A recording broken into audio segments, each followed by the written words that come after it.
एक बार एक आदमी अपने छोटे से बालक के साथ एक घने जंगल से जा रहा था। तभी रास्ते में उस बालक को प्यास लगी और उसे पानी पिलाने उसका पिता उसे एक नदी पर ले गया। नदी पर पानी पीते पीते अचानक वो बालक पानी में गिर गया और डूबने से उसके प्राण निकल गए। वो आदमी बड़ा दुखी हुआ और उसने सोचा कि इस घने जंगल में इस बालक की अंतिम क्रिया किस प्रकार करूं। तभी उसका रोना सुनकर एक गिद्ध, सियार और नदी से एक कछुआ वहां आ गए और उस आदमी से सहानुभूति व्यक्त करने लगे। आदमी की परेशानी जानकर सब अपनी अपनी सलाह देने लगे। सियार ने लार टपकाते हुए कहा, ऐसा करो, इस बालक के शरीर को इस जंगल में ही किसी चट्टान के ऊपर छोड़ जाओ, धरती माता इसका उद्धार कर देगी। तभी गिद्ध अपनी खुशी छुपाते हुए बोला, नहीं, धरती पर तो इसको जानवर खा जाएंगे। ऐसा करो, इसे किसी वृक्ष के ऊपर डाल दो ताकि सूरज की गर्मी से इसकी अंतिम गति अच्छी हो जाएगी। उन दोनों की बातें सुनकर कछुआ भी अपनी भूख को छुपाते हुआ बोला, नहीं, आप इन दोनों की बातों में मत आओ।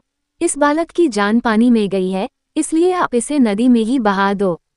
और इसके बाद तीनों अपने अपने कहे अनुसार उस आदमी पर जोर डालने लगे। तब उस आदमी ने अपने विवेक का सहारा लिया और उन तीनों से कहा, तुम तीनों की सहानुभूति भरी सलाह में मुझे तुम्हारे स्वार्थ की गंध आ रही है। सियार चाहता है कि मैं इस बालक के शरीर को ऐसे ही जमीन पर छोड़ दूं ताकि ये उसे आराम से खा सके, और गिद्ध, तुम किसी पेड़ पर इस बालक के शरीर को इसलिए रखने की सलाह दे रहे हो ताकि इस सियार और कछुआ से बचकर आराम से तुम दावत उड़ा सको, और कछुआ, तुम नदी के अंदर रहते हो इसलिए नदी में अपनी दावत का इंतजाम कर रहे हो।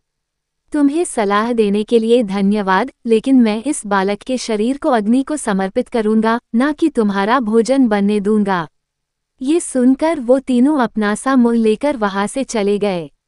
दोस्तों, मैं ये नहीं कह रहा हूँ कि हर व्यक्ति आपको स्वार्थ भरी सलाह ही देगा, लेकिन आज के इस कम्पेटिटिव युग में हम अगर अपने विवेक की छलनी से किसी सलाह को छान ले तो शायद ज़्यादा सही रहेगा।